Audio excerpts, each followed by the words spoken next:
Welcome back everybody to Zlatan's Fight Picks. Today we'll be going over the fight card for UFC Luque versus Dos Anjos, August 12th, 2023, this Saturday. First off, I'd like to apologize. I never had a chance to do a recap video for the last fight last week. I just ran out of time. I was going to put it out just before I put out this video, but then I thought, it's just too close to this card coming up, and there was no point at this time. So I'm just going to do the fight picks for this week coming up this Saturday. So let's get started right away. We're going to be going over the first fight to the main card, to the feature fight. First fight, Juliana Miller versus Luana Santos. Juliana Miller, 5'7", 66-inch reach, 4 wins, 2 losses, 27 years old. Luana Santos, 5'5", 68-inch reach, 5 wins, 1 loss, 23 years old. Juliana Miller looked absolutely terrible the last fight. She had a terrible game plan, low fight IQ. She came in throwing, and when she couldn't reach Veronica Hardy, she immediately tried to take her down, but she couldn't really take her down, so she kind of pulled her on top of her multiple times, and she was on the bottom with Veronica Hardy. Which was a terrible game plan. I don't know what she was thinking. I don't know what her coaches were telling her. I mean, think that she was on the Ultimate Fighter. She's been working with her camp. This is for quite a while. Like, for her, I don't know who's teaching her this stuff. Like, it's just absolutely ridiculous. You're looking at her, and she's like so amateurish, and you think she would be continually training after she won the Ultimate Fighter championship. She looked really good against Brogan Walker, who's absolutely at the low end of this UFC roster. And then she fights Veronica Hardy, and who is very underrated. She is actually much better than her number says. I think she's very good, actually. But she dominated her. It was hard to watch. She was getting pounded. She's putting herself in the worst positions. Anyway, she easily got beat that day. And here's the thing: is what I'm hoping would have happened before that fight might happen now, where these coaches actually tell her, these are the holes in your game, and even though you're great on the ground, you can't afford to put yourself in such a bad position that you can't recover from it, and you're literally putting yourself in a position to get beat down. So I'm hoping that they can fix those problems. They should have fixed it before. Maybe she wasn't listening. I don't know. It was just terrible. And just a person in her position with the access she has to trainers, and it just didn't make any sense. Nevertheless, Luana Santos, she's mainly a judo practitioner, not BJJ, but actually judo. She's tall, she's lanky, she's got not bad striking. She likes to take this to the ground. She's got decent ground and pound. She doesn't seem like a super submission orientated fighter. She's more like a judo practitioner when she wants to get you on the ground through hips, through throws, and stuff like that. So Juliana Miller is more BJJ. So I'm almost thinking that Luana Santos seems a little too green. It's just iffy that they should bring her into the UFC at this point. She's had very few fights. She's looked okay, but they're kind of throwing her into the UFC. And it's almost like an easy fight for Miller, because this girl wants to take it to the ground. Miller wants to take it to the ground. Santos is going to strike with her. She has good striking, not great striking. Miller has not even good striking, but hopefully she's going to improve it. I think it's going to end up on the ground. I think it's going to end up in the ground with Luana Santos doing a head and arm throw or something like that. And I think Juliana Miller will be taking her back at some point. I almost think that they're bringing this girl in specifically for Juliana Miller to beat by decision or submission, even though she's going to be hard to submit. I think it's going to go to a decision. This is what I'm thinking just out loud, because it just doesn't seem like Luana Santos is ready I've seen other girls on a regional scene that are more ready than Luana Santos, and they're not on the UFC roster to fight, and yet this girl is. So I'm thinking they can't afford to send Juliana Miller to the regional scene at this point. So they're bringing the regional scene maybe to fighters like Juliana Miller to get some practice on. Is it a crazy theory? We'll find out. Juliana Miller will be the pick. Super low confidence on this one. You know, she just looked so bad, but it also had to do with who she was fighting. She was way outmatched. Hopefully, they're working on some of her mistakes and improving some of her techniques on the feet. And because it was hard to watch the last fight, so I mean, I'm going to go on a limb. I'm going to pick Juliana Miller. She is the underdog, you know, and given in a fight like this, I mean, I think I'd rather pick the underdog because it's kind of a coin flip. Yeah, Juliana Miller is going to be the pick. Moving on. Damon Blackshear versus Jose Johnson. Damon Blackshear, 5'10", 72-inch reach, 13 wins, 5 losses, 28 years old. Jose Johnson, 6 feet tall, 71-inch reach, 15 wins, 7 losses, 28 years old. Same age. Jose Johnson is going to be taller, going to be lankier. I think that's going to cause Damon Blackshear some problems. Damon Blackshear was getting ready for a wrestler. He was getting ready for Brady Heistad, who's shorter, and who's primarily, if not all, a wrestler. Damon Blackshear is good on the ground. He's got great jiu-jitsu. I think he would have beaten Brady. But looking at Jose Johnson, now that he's got a switched up opponent, Jose Johnson's the kind of guy that, you know, can keep it standing on the feet. He used to be really bad with takedowns. He used to be bad on the ground. He's really improved that. He's got better takedown defense.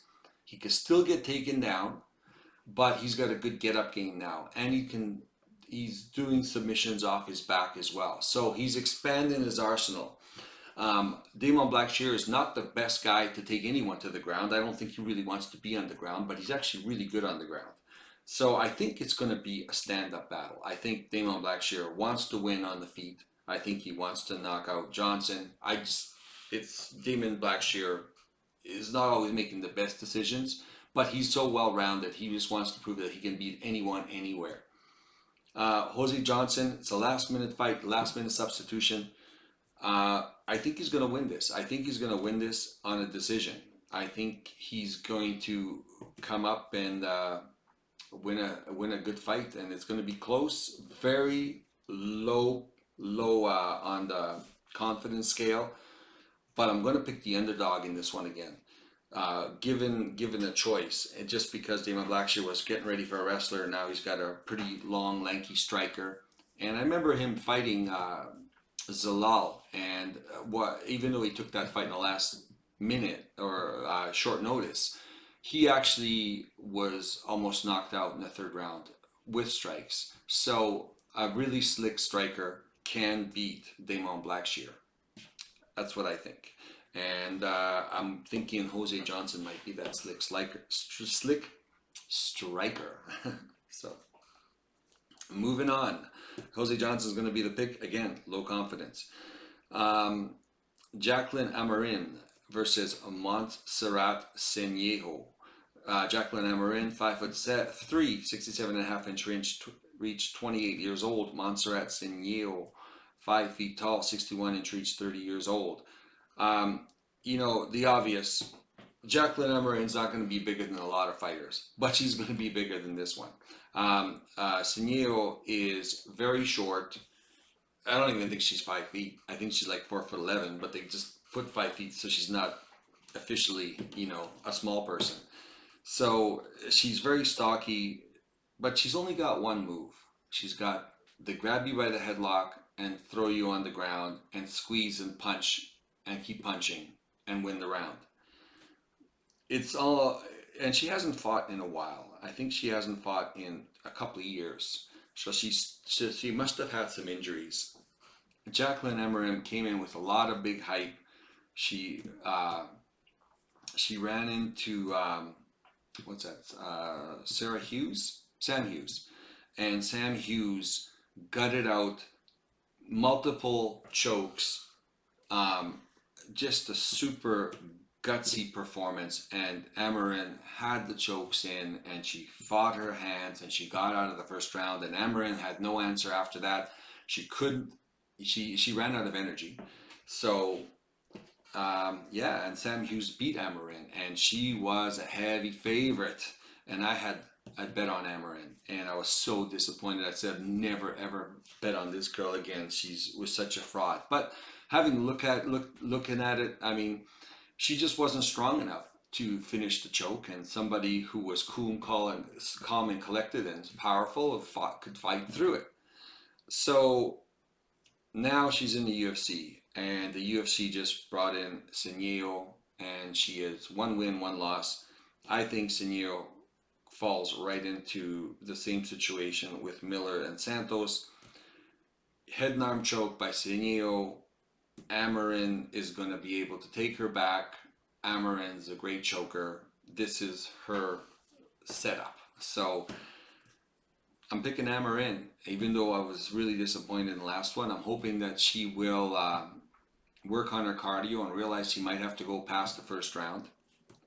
And I think Senio is going to fit right into her style. I don't think she only has one style, and I think she's gonna have a problem with it. Even though Senio can't throw punches, she's pretty good on the feet, about as good as Amarin, and she's very durable. But then again, Amarin is pretty durable too. She took a pounding from Sam Hughes as well. So Amarin's going to be the pick. I think this falls into her wheelhouse. So moving on. Next fight, the heavyweights, Josh Parisian versus Martin Boudet. Josh Parisian, 6'4", 79-inch reach. 15 wins, 6 losses, 34 years old. Martin Boudet, 6'4", 77-inch reach. 12 wins, 1 loss, 31 years old. I went back and forth on this one. I really wanted to pick Josh Parisian. Okay, he's a big underdog. I'm not impressed with Martin Boudet, but the more I looked at it, the more I realized Martin Boudet is going to win this fight. You know, the only chance Parisian's got is possibly to take this to the ground. And here's the problem: if you've ever seen how he takes people to the ground, and how hard it is, and how bad he is at it, you're gonna realize that he can't take Boudet to the ground. And Boudet's just a big guy. He knows he's never been taken down. It's hard to take him down. I think he's got pretty good takedown defense, but he knows how to win. You know, he's got good cardio for such a big guy. He doesn't look like he's in shape, but he's got decent cardio. He's going to be able to last all 3 rounds. He knows how to win. He throws just enough punches. He's got a high guard. He doesn't take a lot of straight shots. You know, I mean, he just knows how to win, and this is the perfect fight for him. And if anything, it's almost like a build-up fight. I mean, he's fighting a guy who's well below in the rankings and probably in ability. So it's like almost like here you go, Boudet. Here's another guy you can beat up and look even better with your undefeated record or whatever it is. 12 wins, 1 loss, almost undefeated record, and we can promote you for the next fight. So Martin Boudet is going to win. I'm pretty sure. So he's going to be the pick in this one. I think Josh Parisian doesn't have the ability to beat Martin Boudet, and he doesn't have the size. And yeah, Martin Boudet can take a punch. There's a lot of things just going his way. Moving on, Francis Marshall versus Isaac Bulgarian. Francis Marshall, 5'9", 72-inch reach, 7 wins, 1 loss, 24 years old. Isaac Bulgarian, 5'7", 70.5-inch reach, 5 wins, 0 losses, 27 years old. I mean, this one is going to go at the bottom end of my confidence picks, just because who is Isaac Bulgarian? You can watch his fights on the regional scene, and you still don't know who Isaac Bulgarian is. Isaac Bulgarian looks fantastic. He looks like a world beater. He beats everybody in the first round because he's really good. But who is he really good against? Most of the guys he's fighting, besides the last guy, are absolutely terrible fighters. Not terrible as in like they're terrible, they're just not experienced, not very good. They're just not very skilled. So, and I watched all the fights. And the only guy he beat was the last guy who was 7-2 or 7-3. He's 6'4", but the guy was 41 years old. So, but they've been trying to bring Isaac Bulgarian into the UFC for a while now because he hasn't fought in a year and a half, I think. And I think he was supposed to come in January and fight Dan Argueta, who's a really good wrestler. So they obviously think Isaac Bulgarian is a really good wrestler. And if they think he's at the caliber of Argueta, I mean, he could be a problem for Francis Marshall.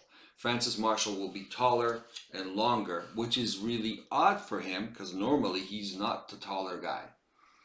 But he needs to have the wrestling advantage. As a matter of fact, even the last fight, he lost a striking battle, but he had a wrestling advantage, but he couldn't take the guy down, and he ended up losing a striking battle.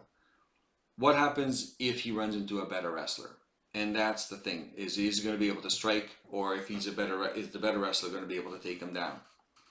And this is where the predicament lies. Is Francis Marshall? We know he's a pretty good fighter. He's game. He likes to throw punches. He can take a punch.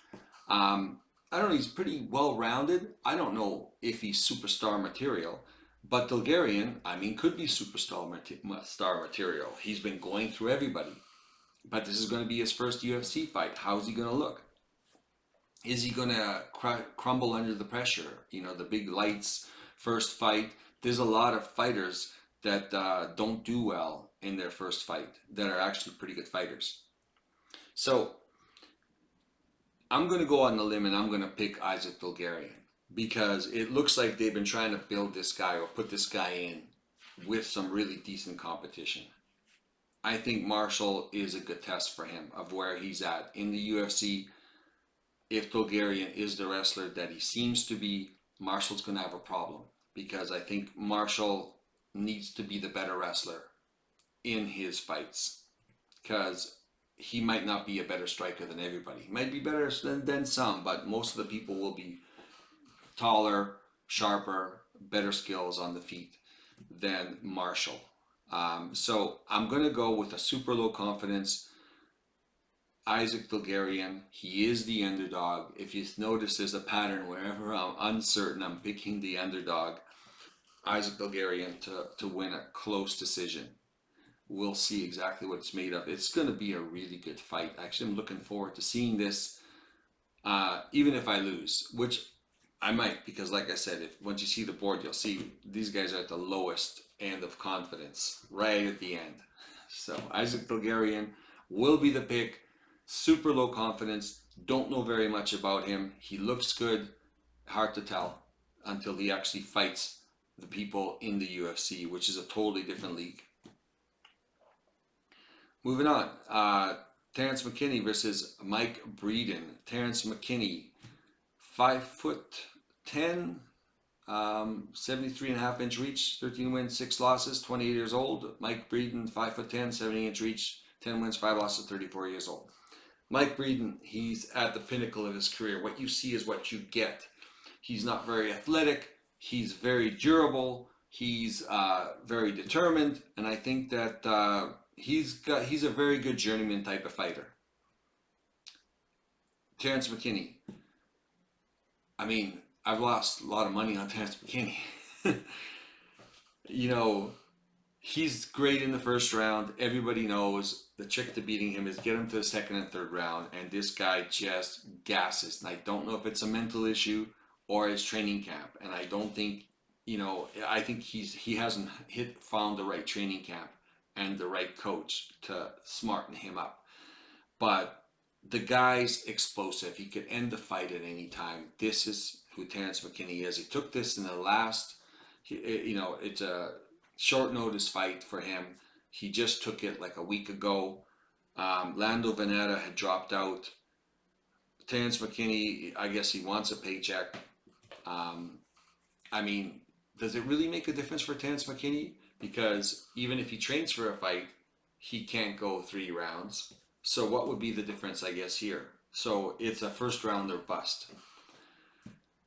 But I can't bet on Mike Breeden, because Mike Breeden is not a great fighter. Terrence McKinney has flashes of greatness, and he just needs a flash of greatness to beat Mike Breeden. So I'm going to go with Terrence McKinney. Just can't bet on Mike Breeden. Just can't do it. I mean, McKinney is on a different level, and he's been fighting guys that are really good. He just needs to improve his cardio and possibly his mental game to go 3 rounds and to grind it out. Can he lose? Yes. I mean, going past the first round, Breeden can possibly break this guy, But I just don't think it's going to happen. I think McKinney's going to win this. I think he's far too talented, and I think he can get Breeden out in the first round. So McKinney's going to be the pick. Knock on wood. Next fight, JP Buys versus Marcus McGee. JP Buys, 5'5", 67-inch reach, 9 wins, 5 losses, 27 years old. Marcus McGee, 5'8", 69-inch reach, 7 wins, 1 loss, 33 years old. JP Buys has gotten knocked out, I think, in almost every one of his fights. I don't think he's that good. He's pretty good on the ground, but the fact is that he can't take guys with really good defense on the ground. Marcus McGee, he came in, he beat Journey Newsom. I bet against him. I wasn't sure exactly how good he was. He showed how good he was. He's super tough, super durable, hard puncher, can take a punch. This guy looks really good, eh? Like him, everyone's like, well, Journey Newsom's not that good. I don't know. I thought Journey Newsom's overall is a pretty good fighter. Like, McGee made him look really bad. Like, he went through him like a hot knife through butter.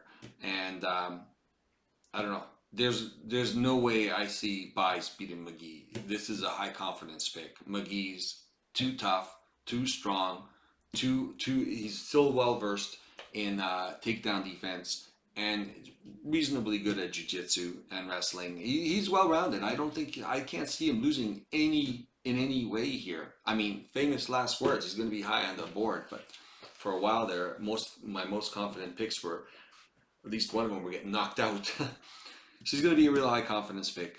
McGee's going to win. JP Buys could be on his way out. Yeah. Moving on to the main card. Oh, those were all the prelims, by the way, just so you know. Forgot to mention that. Main card. Josh Fremd versus Jamie Pickett. Josh Fremd, 6'4", 76-inch reach, 10 wins, 4 losses, 29 years old. Jamie Pickett, 62-inch reach, 6 feet tall, 6 feet 2 inches tall, 80-inch reach, 13 wins, 9 losses, 34 years old. We know who Jamie Pickett is. He's a very athletic, he's a good physical specimen, but he's not a real killer. He's not great at any one thing, but he's very durable and he's very strong. He's been losing a lot of fights. I mean, he's a great guy for to fight against guys where you're trying to find where they're at. But in this case, I think John Fremd, we already know he's well above Jamie Pickett. And I think they're just feeding Jamie Pickett to him so he can get another win under his belt. He's going to be too tall. He's going to be too good on the ground. He's too tough. He's too durable. Another high confidence pick, Jamie Pickett. This could be his last fight in the UFC. It's a shame that everybody gets let go, but I guess it has to happen. So I think there's nowhere that he can beat Fremd. Just nowhere. So, I mean, it's a high confidence pick. Fremd's going to be the pick on this one. You'll see on fight day. I don't think he's going to have a chance. Moving on. A.G. Dobson versus Tefon Nchukwu. A.G. Dobson, 6'1", 76-inch reach, 6 wins, 2 losses, 31 years old. Tefon Nchukwu, 6 feet tall, 77-inch reach, 6 wins, 3 losses, 20 years old. I was looking for reasons to pick Dobson because when you look at Dobson, he looks really good. He's a wrestler, but you don't see him really wrestling. But there's always that in his back pocket. He can take a punch. He's very durable. He's got good movement. And it just seems like he's not pulling the trigger on everything to put it together. And every time I see him fight, there's something that happens. I don't know, but he looks like he would have that potential. And he's been a big disappointment. And he's 31 years old. Granted, he hasn't fought very much. Now, Tefon Nchukwu, he was fighting in light heavy and he's fighting in middle. And he got knocked out a few times by some light heavyweights. And granted, he got knocked out by Alberg, who's a fantastic striker. He got knocked out by Azimov. And he was actually winning that fight. So I think he's better at middleweight. I mean, he's not going to be undersized at middleweight. He's just a big guy. I always find him a little slow when he's throwing his punches. But one thing I like about Tefan, the more I watch tape on him, is he just always moves forward and throws, moves forward and throws. And this is where this is where it is. As long as he doesn't get knocked out, and I guess it could happen to anyone, Tefan is going to have 3 round cardio, and AJ Dobson's going to have 3 round cardio, and Tafan's just going to outland him. And plain and simple, it's going to go to decision, and Dobson's going to throw half the punches or land half the punches the Chukwe does. And the Chukwe is going to take it. And this is how I see it going down. I don't see it any other way. And unless something happens with AJ Dobson's training camp, I think he's going to have a hard time taking the Chukwe down. Yeah, and it's just going to be a good-looking fight for Dobson, but he's going to come at the short end of it because he's just not going to throw enough punches. So Nchukwu is going to be the pick. Decent amount of confidence. We'll see what happens. Next fight, Polyana Viana versus Lasmine Lucindo. Polyana Viana, 5'5", 67-inch reach, 13 wins, 5 losses, 31 years old. Lasmine Lucindo, 5'3", 66-inch reach, 14 wins, 5 losses, 21 years old. 10-year difference in age. I don't think that's going to play any kind of factor in this. Actually, probably help Viana because she's kind of at the prime of her career. Viana's going to be way bigger. She's taller, she's lankier. If you ever see her in the cage with other fighters about that size, she looks way bigger and she's strong. I was looking for reasons to pick Viana because she's an underdog. My problem with Viana is this. Her wins are all by submission. I don't think she's ever won a fight on decision. The last fight was the first fight she won by knockout. Actually, I had bet on the other girl, which is Jin Yun Fry.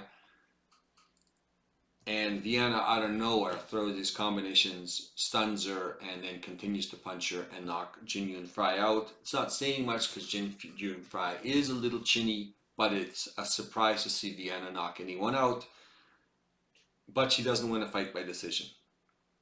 And she doesn't throw a lot of punches. And she likes being on the ground. And she's actually happy to be on her back because most of her fights have been won by armbar.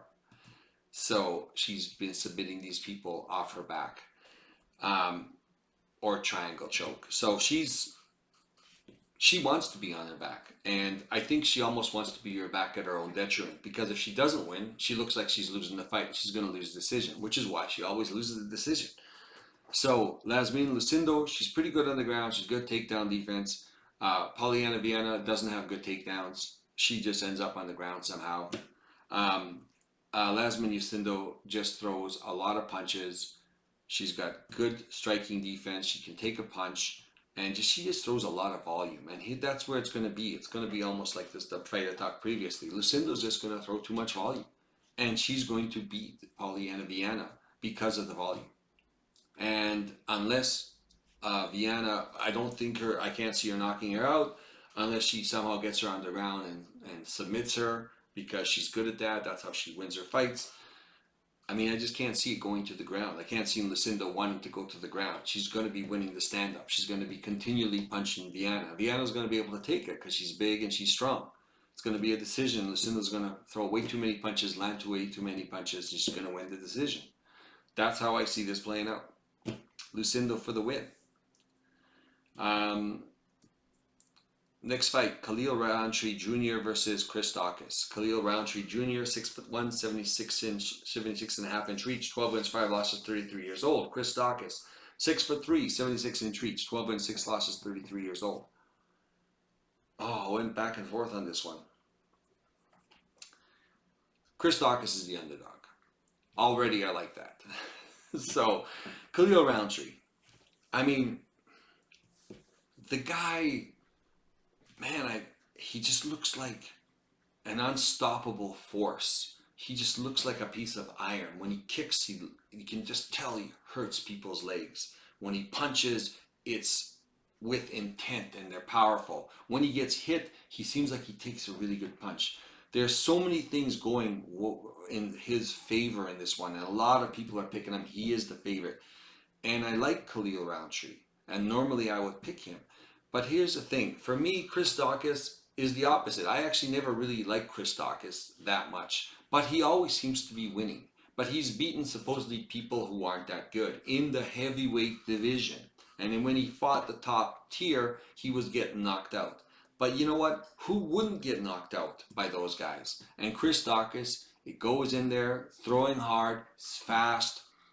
Is he going to be as fast for the light heavyweight? I think he will be. I think he's going to still be. I think he as fast as he was for the heavyweights. When he loses all that extra fat, and if you ever saw him, this guy looked absolutely terrible. It wasn't just kind of fat and heavy and big. I mean, he just had fat hanging off him like a turkey, like it's just there to be melted off.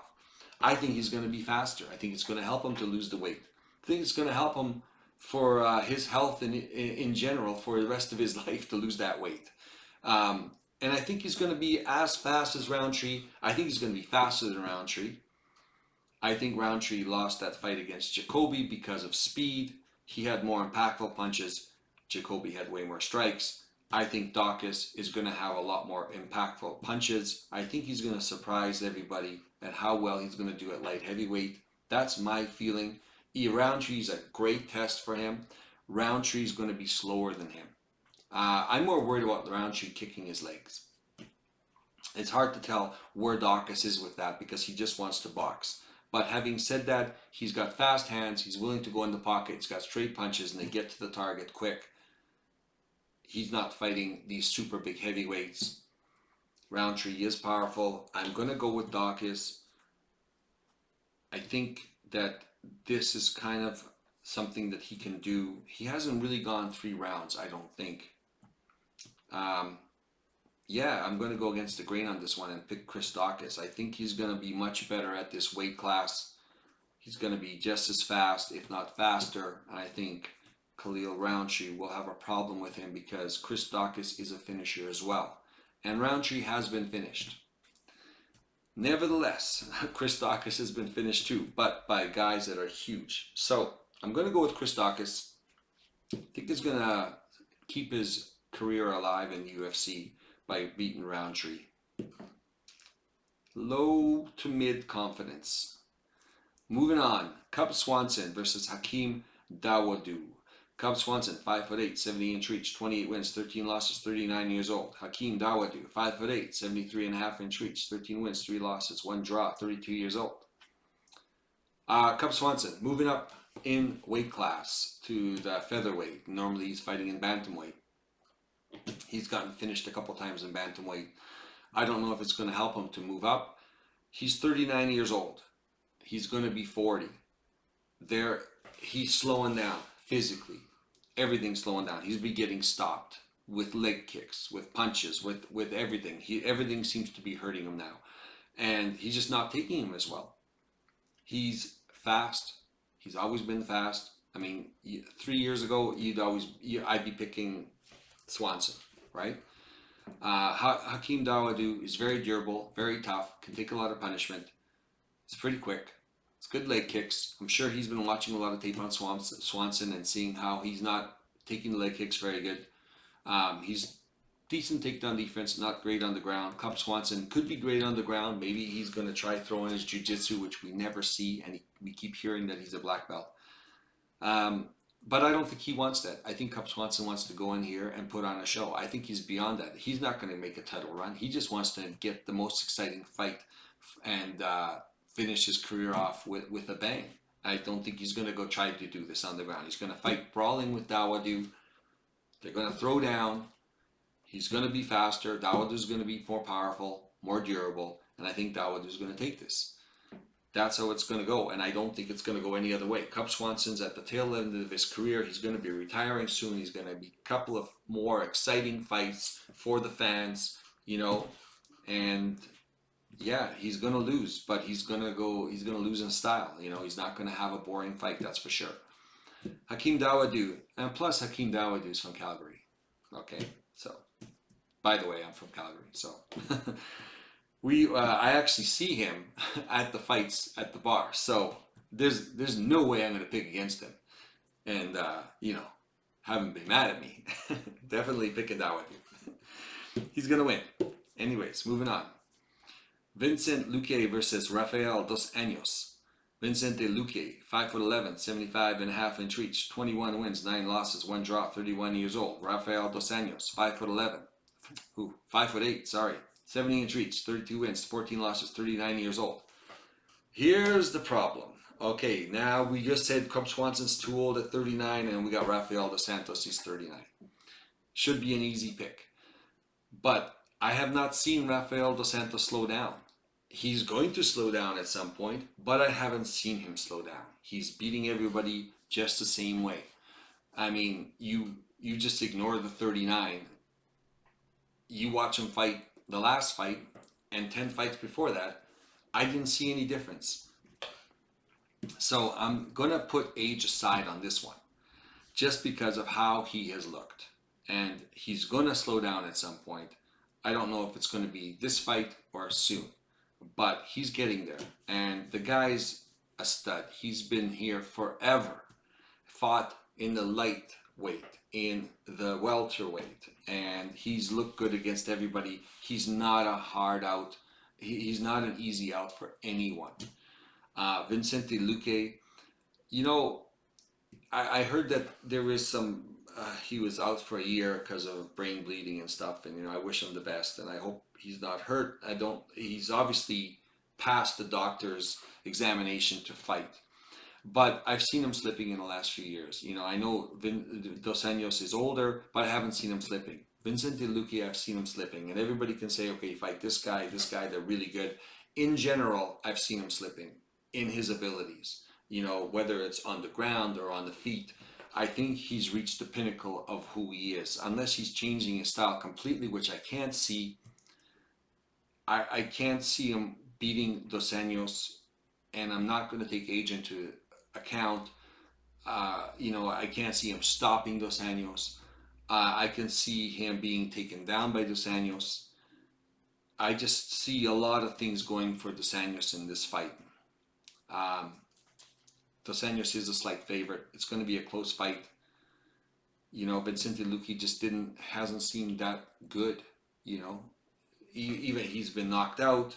But even before the knockout, I mean, with who he's been fighting, he's been getting tagged up a lot. He's been taken down a lot. I think he was submitted at some point. I can't remember who submitted him. Anyways, it just, and I bet on Vincente Luque, so I've been paying attention to him, right? So, and it just seemed like everyone has raised their game up, and I think Vincente Luque stayed the same. So, Dos Anjos is going to be the pick. We're going to see how much confidence I have in that. Move it to the board.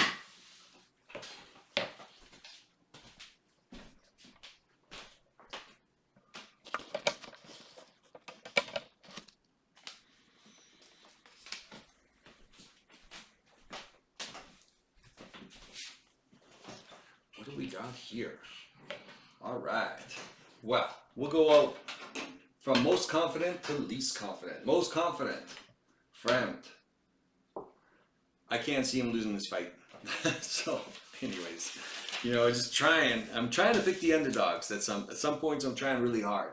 Anyways, he's a huge favorite. I mean, if you're betting on this, again, here's the thing. This is not financial advice. Bet what you can only afford to lose. This is a fight game. No matter how sure we are about some things, it doesn't mean it's going to work out. You can take this as a parlay or individual bets, or take whatever you want, what sections you feel comfortable with, and use it as you deem fit. But at minus 350 as an individual bet, you don't get paid very much back. It's still a fight. Anything can happen. So whether you want to take that bet is iffy. It's a lot. I don't know if I would, but I mean, I might. Who knows? So I've done worse. So friend, at minus 350, he's definitely the most confident. McGee, minus 370. I'm really high confidence on him. McKinney, minus 270. I'm actually high confidence on him. I think everybody sees it, right? Boudet, minus 220. I'm pretty high confidence in him. And Chukwe, you know, he's now I'm getting to the mid-level. He's at minus 140. People are still fairly confident. Lucindo, I've got her here just probably because You know, I keep the women in the bottom end of it just because so many times it's so close, decisions and everything else. Minus 190 again. I'm confident that she's going to win, but you know, 190. I mean, that's the odds are pretty stacked. Dawodu minus 230. I'm mid-level confident that he's going to win. I mean, just because Swanson can pull something out of his hat, who knows? Because he's still Swanson and he's fast, and you never know. But fairly confident, and it goes to show that a lot of people are confident because at minus 230. Dos Anjos. I think he's going to pull this one out. I think he's got another one in him. Minus 125, still decent odds. Dawkins, he's an underdog. It's my first underdog. Picking Dawkins to win, plus 150. I think he's got a really good shot at this. Amarin, again, got the girls at the bottom here just because of all the iffiness. She should win, minus 250. I mean, that's right in the price tag. A lot of people are confident that she's going to win. Miller, plus 125. After the last performance, I don't blame it. I'm surprised it's not higher. But I'm hoping that the girl that's coming in is going to play into her wheelhouse, and possibly if she fixes a few things, I guess there's a lot of ifs, right? Which is why it's at the bottom end of it. I mean, it's at 50 plus plus. So, I mean, it's basically 50-50, just leaning towards Miller, right? But I think she's going to be able to pull this off. She has beaten people, and she has shown signs that she could be a good fighter, right? So I think she was out of her depth with the last fight.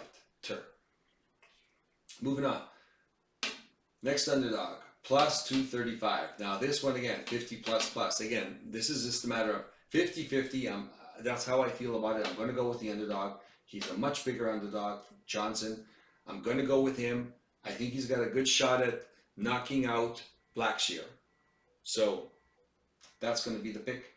Next fight, at the bottom, the least amount of confidence, very slightly into the Bulgarian. Don't know very much about him. He's looked great on the regional scene. I think Marshall will have a problem with him if he's the wrestler everybody touts him to be. Very low confidence, super high risk. He is the underdog. I'm picking him because of almost a 50-50. I'd rather take the underdog. Bulgarian's going to be the pick.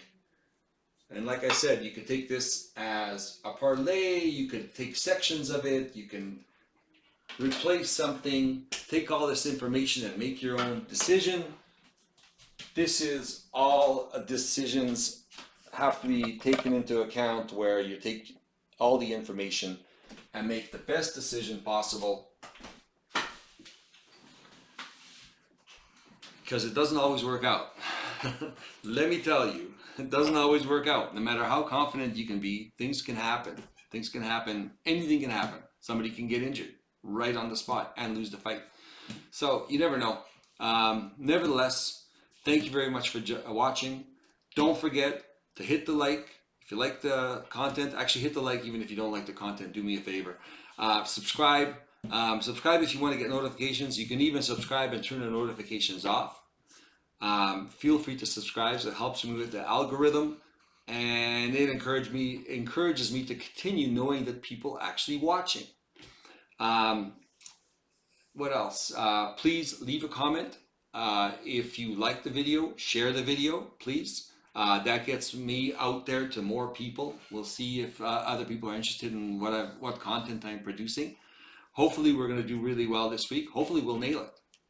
We'll see what happens. Otherwise, what else? Bet online, 50% deposit match on prop bets. We still haven't done a lot of prop bets. I do them. I haven't had a chance to do videos about them. Buy me a coffee if you like the content. Other than that, good luck everyone on this Saturday. And I'm going to try to do a recap video early on next week. All right. Thank you very much for joining me. We'll see you soon.